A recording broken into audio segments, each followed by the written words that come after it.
Assalamualaikum warahmatullahi wabarakatuh.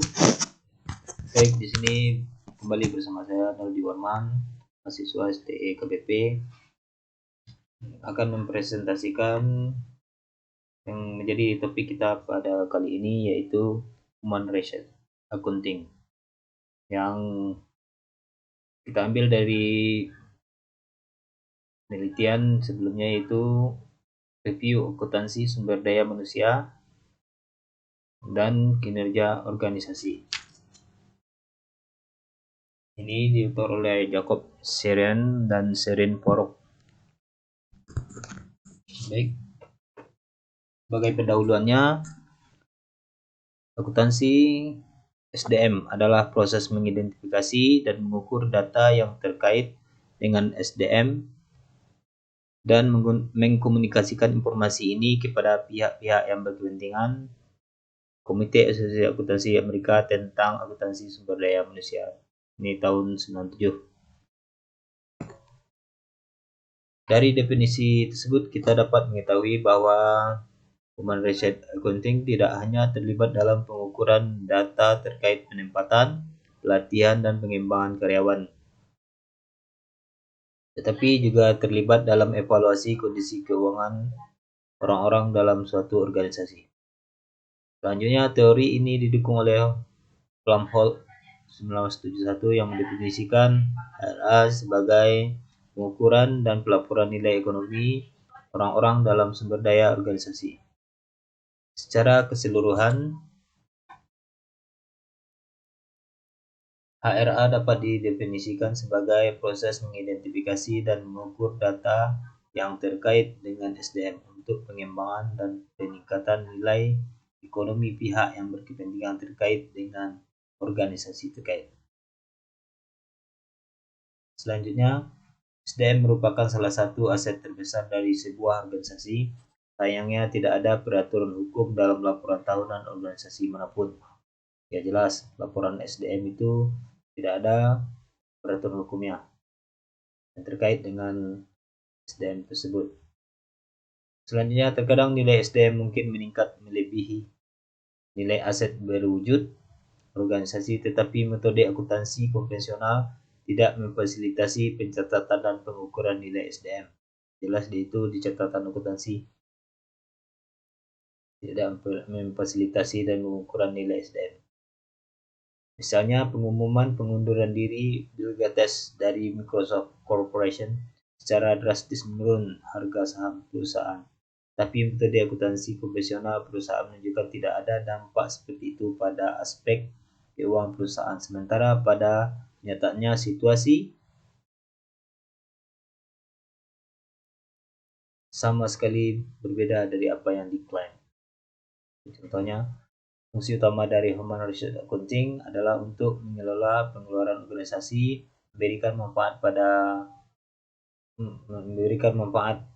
masa depan untuk pengembangan organisasi. Selanjutnya, pengeluaran yang terkait dengan SDM dicatat sebagai aset di neraca yang bertentangan dengan sistem akuntansi yang lebih lama, di mana biaya ini dianggap sebagai pengeluaran yang mengurangi laba bersih suatu organisasi. Proses pengukuran HRA memiliki peran dalam setiap proses pengambilan keputusan terkait dengan organisasi. Untuk melaksanakan praktik HRA yang tepat, para peneliti harus menyadari dua aspek penting. Pertama, harus jelas bagaimana praktik HRA yang dilakukannya bekerja dan juga menunjukkan bagaimana memperbaiki praktik lain dengan teori-teori yang dapat diterima. Yang kedua, para peneliti harus menjelaskan bagaimana mengukur konsep teori mereka. Ini ada dua peneliti yang harus menyadari dua aspek tersebut. Secara umum, manajer akuntansi keuangan tidak setuju dengan proposal evaluasi SDM. Hal ini disebabkan oleh, pertama, menurut mereka aset harus menghasilkan pendapatan masa depan dan dapat dikendalikan oleh organisasi. Namun dalam kasus SDM harus mendapat pendapatan aktual atau margin telah dikaitkan dengan nilai SDM yang diukur secara tidak akurat yang tidak dapat diterima oleh akuntan dan manajer keuangan lainnya. Yang kedua, aset SDM tidak dapat dimiliki atau dijual oleh organisasi. Dengan demikian akan berbeda dari kelas aset lainnya, yaitu pandangan tentang manajer akuntansi bahwa tidak setuju dengan proposal SDM tersebut. Untuk menerapkan praktik HRA yang efektif, penting untuk memfokuskan 3 pengaturan. Pengaturan utama, yang pertama, pengetahuan mendalam tentang biaya sumber daya manusia, nilai, hasil, dan cara menghitungnya. Yang kedua, tuntutan manajemen yang tinggi. Yang ketiga, pengaturan target tinggi. Tujuan utama dari review ini adalah untuk mempelajari manfaat praktik SDM terhadap perusahaan. Metodenya, pertama, definisi teoritis untuk akuntansi SDM. Kedua, tantangan yang dihadapi selama implementasi model pengukuran akuntansi SDM untuk memprediksi kinerja organisasi. Ini 2 review ya. Model pengukuran HRA. HRA dapat dihitung berkaitan dengan pengeluaran sumber daya manusia atau sesuai dengan nilai sumber daya manusia. Menurut metode tahun 1973 dan 99, pengeluaran SDM dapat digambarkan sebagai 2 klasifikasi utama, yaitu 1. Biaya akuisisi yang terdiri dari biaya langsung staf seperti pendaftaran, pemilihan, penunjukan, penugasan, dan biaya tidak langsung promosi atau perekrutan. Ini biaya-biaya yang timbul dari SDM tersebut.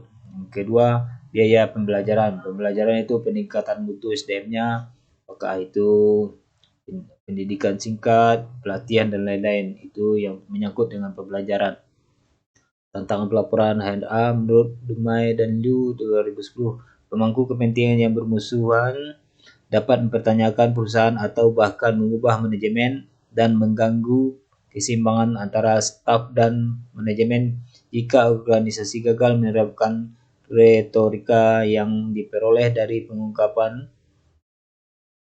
Lanjut, yang kedua, pada survei yang dilakukan Perma dan Dwei 2008 untuk mengenali dan menjelaskan persepsi SDM dan praktiknya di berbagai sektor organisasi di Inggris, sejumlah responden menganggap pengukuran SDM sebagai hal yang vital bagi organisasi, namun diharapkan sedikit atau banyak perbaikan akan terjadi dalam praktik pengukuran SDM di tahun-tahun mendatang. Hal ini disebabkan oleh beberapa alasan berikut. Pertama, ketidakpastian wilayah pelaporan. Kedua, sensitivitas di wilayah pelaporan kurang akurat dalam teknik pengukuran saat ini. Keempat, kurangnya dukungan organisasi. Kesimpulan, penelitian pada pengembangan HRA itu rumit karena memerlukan kerjasama organisasi untuk bertindak sebagai lokasi penelitian. Penelitian HRA ini melibatkan implementasi HRA dalam organisasi sehingga biaya operasinya tinggi. Selanjutnya, manfaat penerapan Human Research Accounting bagi perusahaan sponsor dan juga lapangan tidak pasti. Pelaksanaan Human Research Accounting membantu untuk meningkatkan keputusan manajerial seperti PHK, langkah-langkah evaluasi kerja yang lebih baik dari perusahaan dan juga bertindak sebagai panduan selama pembelian, penjualan, dan merger transaction.